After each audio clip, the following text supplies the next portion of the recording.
તો કેવું જાહેર છે, ગમે તે આવે ને સૃષ્ટિ નહોતી થઈ પરમાત્મામાં, તો પહેલી સૃષ્ટિ થઈને પહેલો માણસ જે હોય તો એ છેલ્લી સૃષ્ટિ એનો પ્રલય મહાપ્રલય થઈ જાય, છેલ્લો માણસ હોય તો અહીંયા આવે ને તો એ શાંત થઈ જાય એ ભાઈ આ પરમાત્મા છે, હું નથી ભાઈ. અને આ પ્રકાશ વગર કાંઈ પણ કેટલી ગમે તે મથામણ કરે ને તો હું ભારે છું.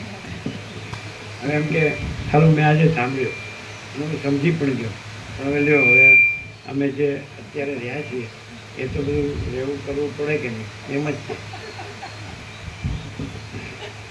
અને બધું એમ કે આ 100% સંપૂર્ણ સત્ય છે.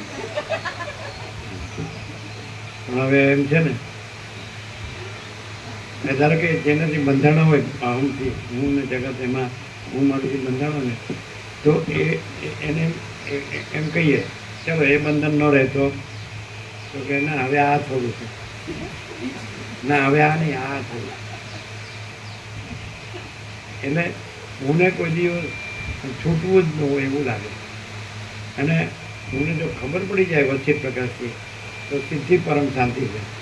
હું કે જગત કે હું કે મારું એવી ભ્રાંતિ એ અનંત ચૈતન્ય પ્રકાશ અનંત ચૈતન્ય શાંતિમાં સંભવતું જ નથી.